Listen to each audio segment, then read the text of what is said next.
नमस्कार समस्त दर्शक को मोर यूट्यूब चैनल नया प्रकाश को स्वागत करुछि। आमे जानिछे मार्च मास 29 तारिख ग्रहराज शनिदेव राशि परिवर्तन बा गोचर परिवर्तन हेबाकु जाउछि। शनिदेव मार्च 29 तारिख कुंभ राशि मीन राशि को चलन करुछंती। एही परिवर्तन समस्त 12टी राशि व्यक्ति विशेषों जीवन उपरे प्रभाव पकाइब। शनिदेव मार्च 29 तारिख रु 2.5 वर्ष पर्यंत मीन राशि अवस्थान करेंगे। आसतु जानिबा शनिदेव राशि परिवर्तन मेष राशि ठारू मीन राशि पर्यंत आमर दैनंदिन जीवन जीविका उपरे किभली प्रभाव पकाइब। प्रथमे आमे जानिबा शनिदेव किए। धर्म हिसाब से देखिले शनिदेव होउछंती सूर्यंकर पुत्र, किंतु पिता पुत्रंकर पड़े नहीं। शनिदेव न्यायर देवता, दंड विधानकारी देवता, से होउछंती धर्मर देवता। से आमर कर्म को नियंत्रण करंती एवं आम कर्मर फल मध्य प्रदान करंती। ज्योतिष शास्त्र हिसाब से शनि होउछंती ग्रह मानंकर राजा। से होउछंती सबुठारु धीरे गति करुथिबा ग्रह। थरे गोटी राशि रे चलन कले से 2.5 वर्ष पर्यंत रुहंती। तेणु थरे चलिले शनिंकर इंपैक्ट आम उपरे जहाँ पड़े ताकू आमे अनुभव करूँ। तार आम जीवन उपरे डीप इंपैक्ट पड़े। जितेबाला शनिंकर 3टी टर्म तथा 2.5 वर्ष 2.5 वर्ष और 2.5 वर्ष करी 7.5 वर्ष आमर खराब पड़े, ताहा आमर जीवन उपरे बहुत प्रभाव पकाए एवं आमे सेथिरे पेशी हो जाऊ।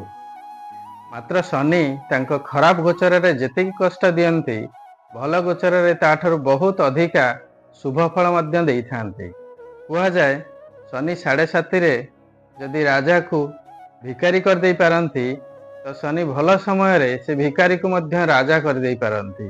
सब किंतु आपणकर कर्म एवं जन्म जातक रे शनिंकर एवं अन्य ग्रह मानंकर स्थिति उपरे डिपेंड करे।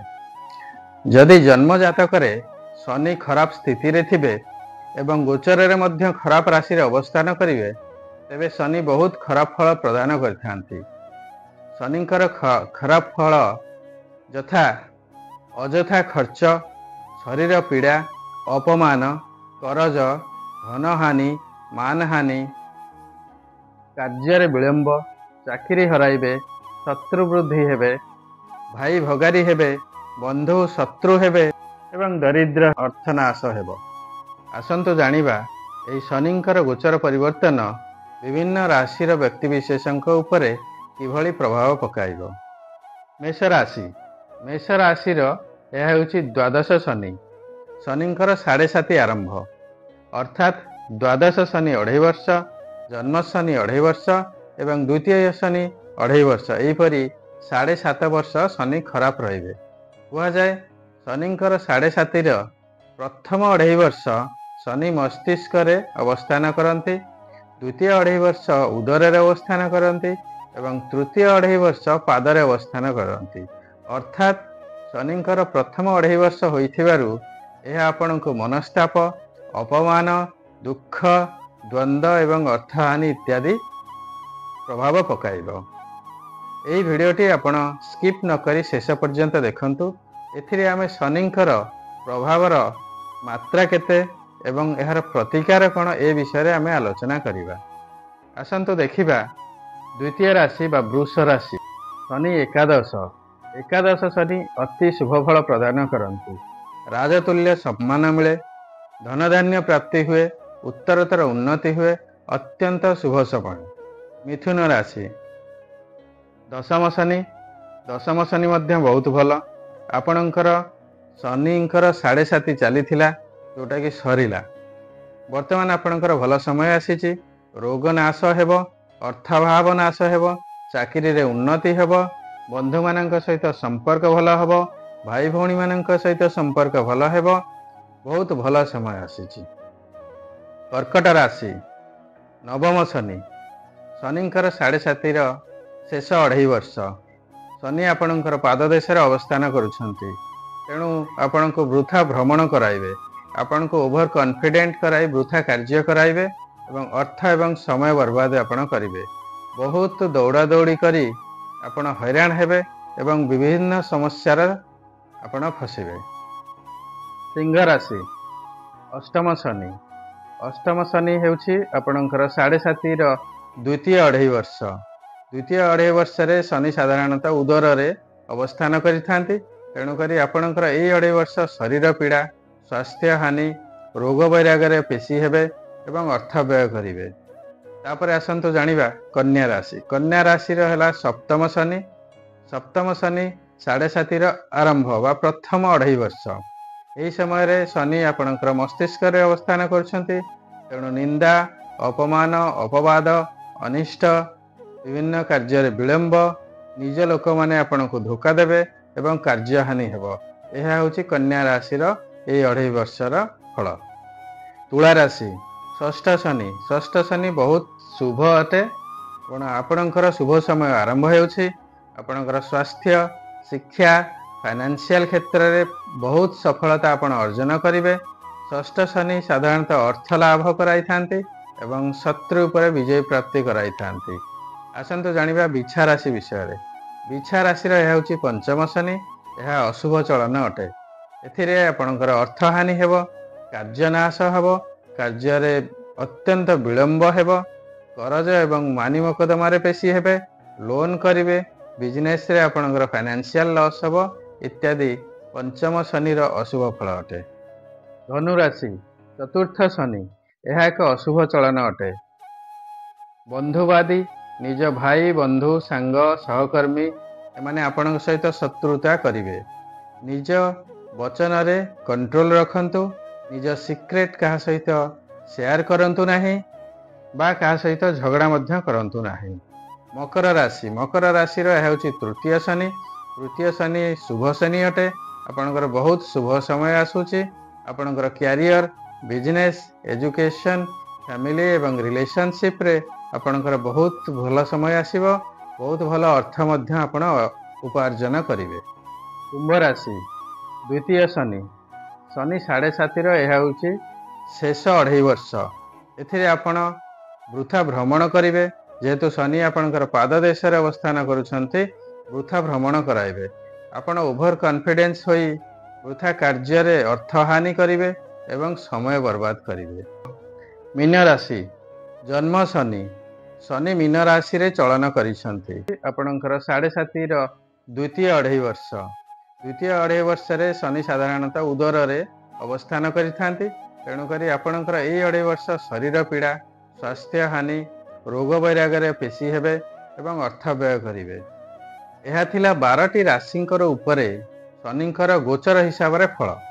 ମାତ୍ର ଅଶୁଭ ଶନିଙ୍କର ଅଶୁଭତ୍ୱ କେତେ ରହିବ, ଆସନ୍ତୁ ସେ ବିଷୟରେ ଆଲୋଚନା କରିବା। ଜ୍ୟୋତିଷ ଶାସ୍ତ୍ର ଅନୁସାରେ ଯଦି କୌଣସି ରାଶିରେ ଗୋଚରରେ ଚନ୍ଦ୍ର ଶୁଭ ଥିବେ ମାତ୍ର ଶନି ଅଶୁଭ ଚଳୁଥାନ୍ତି, ତେବେ ସେହି ସମୟରେ ଶନିଙ୍କର ସେଠାରେ ମଧ୍ୟମ ଫଳ ହେବ। ଅର୍ଥାତ୍ ଯଦି ଚନ୍ଦ୍ର ଶୁଭ ଅଛନ୍ତି, ଶନି ଅଶୁଭ ଅଛନ୍ତି, ତେବେ ଶନିଙ୍କର ପ୍ରଭାବ 50% ବା ଅଧା ହୋଇଯିବ।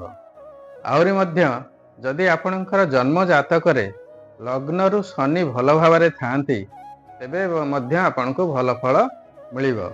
ଆମେ ଜାଣିଲେ ଯେ ତୃତୀୟ, ଷଷ୍ଠ, ଦଶମ ଏବଂ ଏକାଦଶ ଅର୍ଥାତ୍ ମକର, ତୁଳା, ମିଥୁନ ଏବଂ ବୃଷ ରାଶିର ବ୍ୟକ୍ତିମାନଙ୍କର ବର୍ତ୍ତମାନ ଶନି ବହୁତ ଭଲ ଅଛନ୍ତି ବା ବହୁତ ଶୁଭ ଅଛନ୍ତି, ଅତ୍ୟନ୍ତ ଶୁଭ ଅଛନ୍ତି। ଆପଣଙ୍କର ଧନ ବର୍ଷା ହେବ, ଶତ୍ରୁମାନେ ଆପଣଙ୍କର ଗୁଣଗାନ କରିବେ।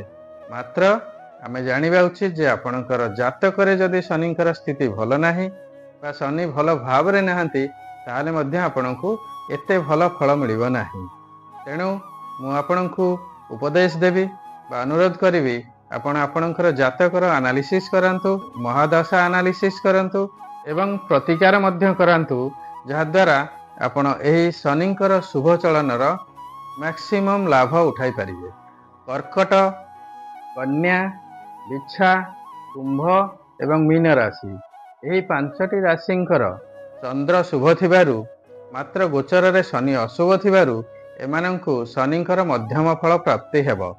ଆପଣ କିଛିଟା ପ୍ରତିକାର କରନ୍ତୁ, ଶୁଭ ଫଳ ପ୍ରାପ୍ତି ନିଶ୍ଚୟ ହେବ। ଆପଣ ନିଜର ଜାତକର ଆନାଲିସିସ୍ କରନ୍ତୁ, ଆପଣଙ୍କ ମହାଦଶା ଆନାଲିସିସ୍ କରନ୍ତୁ ଏବଂ ଏହାର ପ୍ରତିକାର କରାନ୍ତୁ। ଶନି ମହାରାଜ ଆପଣଙ୍କୁ ନିଶ୍ଚୟ ଶୁଭ ଫଳ ପ୍ରଦାନ କରିବେ।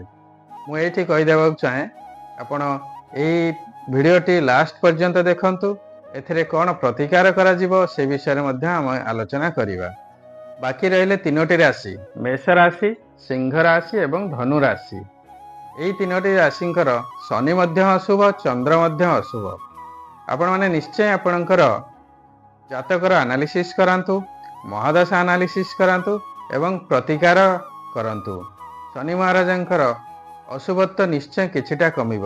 ଆପଣଙ୍କୁ ମୁଁ ଜଣାଇ ଦେବାକୁ ଚାହୁଁଛି, ଭିଡ଼ିଓରେ ଦିଆଯାଇଥିବା ନମ୍ବରରେ ଯଦି ଚାହାନ୍ତି ଆପଣଙ୍କର ଜାତକର ଫଟୋ ହ୍ୱାଟ୍ସଆପ୍ କରିପାରିବେ ଏବଂ ଯଦି ଆପଣ ଆପଣଙ୍କର ନାମ, ଜନ୍ମ ସମୟ, ଜନ୍ମ ତାରିଖ ଏବଂ ଜନ୍ମ ସ୍ଥାନ ଯଦି ଲେଖିକି ପଠାନ୍ତି, ତାହେଲେ ମଧ୍ୟ ମୁଁ ଆପଣଙ୍କର ଜାତକର ଆନାଲିସିସ୍ କରି, ମହାଦଶାର ଆନାଲିସିସ୍ କରି ପ୍ରତିକାର କ'ଣ ନେବାକୁ ପଡ଼ିବ ତାହା ମଧ୍ୟ ମୁଁ ଆପଣଙ୍କୁ ପଠାଇ ଦେଇପାରିବି। ଏହି ସେବା ସମ୍ପୂର୍ଣ୍ଣ ଭାବେ ନିଃଶୁଳ୍କ ଅଟେ। ପ୍ରତିକାର, ଆସନ୍ତୁ ଜାଣିବା ଅଶୁଭ ଶନିଙ୍କର କିଛିଟା କମନ୍ ପ୍ରତିକାର। ପ୍ରଥମତଃ, ମିଛ କହିବେ ନାହିଁ, କାହା ପ୍ରତି ଅନ୍ୟାୟ କରିବେ ନାହିଁ, କାହାକୁ ଠକିବେ ନାହିଁ, ଚୋରି କରିବେ ନାହିଁ, ଦୁଃଖୀ, ଦରିଦ୍ର, ବୃଦ୍ଧ, ବ୍ରାହ୍ମଣ ଏମାନଙ୍କୁ କଷ୍ଟ ଦେବେ ନାହିଁ ବା ସେମାନଙ୍କ ପ୍ରତି କେବେ ଖରାପ ବ୍ୟବହାର କରିବେ ନାହିଁ। ନିଜ ପିତାମାତାଙ୍କର, ଗୁରୁଜନମାନଙ୍କର ସେବା କରିବେ। ରାଜକାର୍ଯ୍ୟ ବା ଚାକିରିରେ କେବେ ଠକିବେ ନାହିଁ। କଳା ଚପଲ, କଳା ବସ୍ତ୍ର, ଲୁହା ତିଆରି ପଦାର୍ଥ, ସୋରିଷ ବା ସୋରିଷ ତେଲ, କଳା କମ୍ବଳ ଇତ୍ୟାଦି ଆପଣ ଭିକାରୀମାନଙ୍କୁ ବା ନିଡି ବ୍ୟକ୍ତିମାନଙ୍କୁ, ଦରିଦ୍ର ଲୋକଙ୍କୁ ଦାନ କରନ୍ତୁ। ଆପଣ ଶ୍ରମିକମାନଙ୍କୁ ବା ଶ୍ରମଜୀବୀମାନଙ୍କୁ ଡାକିକି ସାହାଯ୍ୟ କରନ୍ତୁ। ତାଙ୍କୁ ଖାଇବାକୁ ଦିଅନ୍ତୁ, ତାଙ୍କୁ ମଧ୍ୟ ବସ୍ତ୍ର ଦାନ କରନ୍ତୁ। ଯଥା ଝାଡ଼ୁଦାର ବା ଘର ଝାଡ଼ୁ ପୋଛା କରୁଥିବା ବ୍ୟକ୍ତି, ଅଳିଆ ସଂଗ୍ରହ କରୁଥିବା ମ୍ୟୁନିସିପାଲିଟିର ଷ୍ଟାଫ୍ ବା ବୁଟ୍ ପଲିସ୍ କରୁଥିବା ବ୍ୟକ୍ତି, ଡେଲି ୱେଜ୍ ଲେବର ଏମାନଙ୍କୁ ଆପଣ ଡାକିକି ବସ୍ତ୍ର ଦାନ କରନ୍ତୁ, ତାଙ୍କୁ ଖାଦ୍ୟ ପଦାର୍ଥ ଦିଅନ୍ତୁ। ଆପଣଙ୍କର ନିଶ୍ଚୟ ଶନି ଶୁଭ ଫଳ ପ୍ରଦାନ କରିବେ। ଜୀବମାନଙ୍କୁ ଆପଣ ଦୟା କରନ୍ତୁ, ପର୍ଟିକୁଲାରଲି କାଉ ଏବଂ କୁକୁରଙ୍କୁ ଆପଣ ଖାଇବାକୁ ଦିଅନ୍ତୁ, ନିୟମିତ ଭାବେ ଖାଇବାକୁ ଦିଅନ୍ତୁ। ପ୍ରତ୍ୟେକ ଶନିବାର ଆପଣ ଶନି ମନ୍ଦିର ଯାଆନ୍ତୁ, ସୋରିଷ ତେଲ ଅର୍ପଣ କରନ୍ତୁ ବା ସୋରିଷ ତେଲର ଦୀପ ଦାନ କରନ୍ତୁ। ପ୍ରତ୍ୟେକ ମଙ୍ଗଳବାର ଆପଣ ହନୁମାନ ମନ୍ଦିର ଯାଆନ୍ତୁ ଏବଂ ପ୍ରତ୍ୟେକ ଦିନ ଆପଣ କମ୍ ସେ କମ୍ ଥରେ ହନୁମାନ ଚାଳିଶା ପାଠ କରନ୍ତୁ। ସୋମବାର ଦିନ, ପ୍ରତ୍ୟେକ ସୋମବାର ଆପଣ ଚେଷ୍ଟା କରନ୍ତୁ ଶିବ ମନ୍ଦିର ଯିବା ପାଇଁ ଏବଂ ଶିବ ପଞ୍ଚାକ୍ଷରୀ ମନ୍ତ୍ର ଜପ କରିକି ଆପଣ ଶିବଙ୍କୁ ପୂଜା କରନ୍ତୁ। ଆପଣ ପ୍ରତ୍ୟେକ ଦିନ ଆଟଲିଷ୍ଟ ଗୋଟିଏ ମାଳା ଶନିଙ୍କର ବୀଜ ମନ୍ତ୍ର ଜପ କରନ୍ତୁ, ଯାହା ହେଉଛି ଓମ୍ ଶಂ ଶନିଶ୍ଚରାୟ ନମଃ। ମୁଁ ଆଶା କରୁଛି ନିଶ୍ଚୟ ପ୍ରଭୁ ଶନି ମହାଦେବଙ୍କର କୃପାରୁ ଆପଣଙ୍କର ଏହି ସମୟ ଭଲରେ ଯିବ। ଯଦି ଆପଣଙ୍କୁ ଏହି ଭିଡ଼ିଓଟି ଭଲ ଲାଗିଲା, ଆପଣ ଲାଇକ୍ କରନ୍ତୁ, ସେୟାର କରନ୍ତୁ ଏବଂ ସବସ୍କ୍ରାଇବ୍ କରନ୍ତୁ ଏବଂ କମେଣ୍ଟ ସେକ୍ସନରେ ଆପଣ ଓମ୍ ଶಂ ଶନିଶ୍ଚରାୟ ନମଃ ଲେଖି ନିଶ୍ଚୟ ପଠାନ୍ତୁ।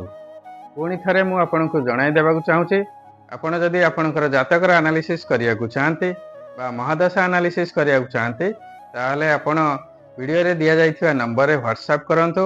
ଆପଣଙ୍କର ଜାତକର କପି, ଫଟୋକପି ଉଠାଇ ହ୍ୱାଟ୍ସଆପ୍ କରନ୍ତୁ ବା ଆପଣଙ୍କର ଜନ୍ମ ତାରିଖ, ସମ୍ପୂର୍ଣ୍ଣ ନାମ, ଜନ୍ମ ସମୟ ଏବଂ ଜନ୍ମ ସ୍ଥାନ ଲେଖି ମୋତେ ହ୍ୱାଟ୍ସଆପ୍ କଲେ ମୁଁ ନିଶ୍ଚୟ ଆନାଲିସିସ୍ କରିକି ଆପଣଙ୍କୁ ନିଶ୍ଚୟ ପଠାଇବି।